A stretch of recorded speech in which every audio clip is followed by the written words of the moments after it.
Hi, I'm Michael Stackpole. We're here at Comic-Con in front of the Blizzard booth. So talk a little about the World of Warcraft video game. How familiar were you with it before entering in this book? You know, because I come from a gaming background, I was well aware of World of Warcraft, but I'd never played because I knew I'd get sucked in. But a year ago, February, when they started talking to me about doing a novel, they sent me all the material, so I fired it up on my machine, and it was all research. So that was entirely different. That was for work. And so that's what I did and became very familiar with it. So for fans of this massive game, what were you focusing on specifically for this new novel? Well, I knew that I was going to be writing about Vol'jin, so I had to look at how trolls exist, their lives, all those things, as well as I knew it was going to be set in Pandaria. So I got to do the beta test of Pandaria and get to look around and see what was going on there. So I really had to understand that, and just in general get a good sense and feel for the game, for the world. Again, coming out of a gaming background, I understand what gamers look for when they're reading material or watching material outside of just the game. So I wanted to make sure to include all of that. I wanted them to think that, you know, I knew the world as well as they did and really appreciated what they liked about it. When it comes to the story, can you give us like a big picture perspective of what's going on here? Actually, this story is a lot more focused on Vol'jin. I mean, this is the first time I think that there's been any fiction that focuses on Vol'jin and really takes him through a kind of a transformation in his life. It's his midlife crisis, if you will. What is it do you feel about this game world that is so ripe for transmedia? There's a movie coming out now, Warcraft, there's comic books, and now a novel. Well, I think there are two things. One, there's a lot of material so that anybody can find something to like. But I think more important than that, the basic storytelling that they do are good, solid stories. I mean, you can go back to the tenets of folklore all over the place, and you'll find these sorts of stories are what are being told there. So it makes it really, really easy for players to identify with what's going on in the game, as well as to insert their characters as the heroes inside the game.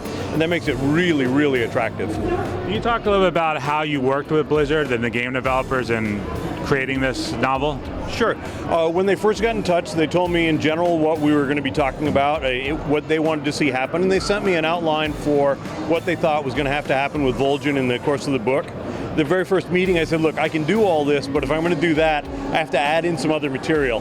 Just because of the way that I tell stories, I needed a counterbalance just to Vol'jin. They were very receptive to that, and actually it was a really fun meeting because every time there was a problem one or the other of us had, there was a ready solution coming out in the meeting. Then after that, through the outline process and the approval process of the novel, I had the lore masters who were there to fill in the background for me.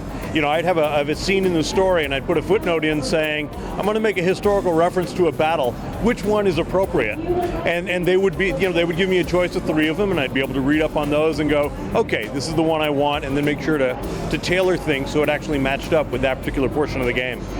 You referenced your gaming background. Can you talk a little about your gaming background and how that did help with this project? Oh, sure. I've been a game designer since 1977. First time one of my projects came out. I've done computer games as well as role-playing games. So I understand game systems. I understand how games go together. And so I could really appreciate all the depth that they put into World of Warcraft. And that was a lot of the reason that I wanted to play the game and log a lot of hours to be able to explore that and then make sure to bring that sort of experience to the novel. I wanted players to sit there and go, oh yeah, I've done that, when characters do something in the book. It makes it more real for them and makes it more real to the world. There wasn't transmedia back then in the 70s. What are your thoughts about the fact that now games aren't just games, but entire universes across multimedia?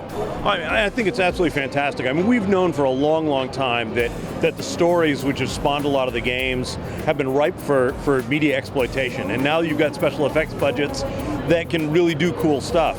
So it doesn't surprise me that a really solid property that's got a lot of depth suddenly gets exploited both in comic books, in novels, short stories, you know, in the game world, and obviously now movies. That makes perfect sense. And I think it's great because I think every one of those things enhances the whole experience. It becomes very immersive.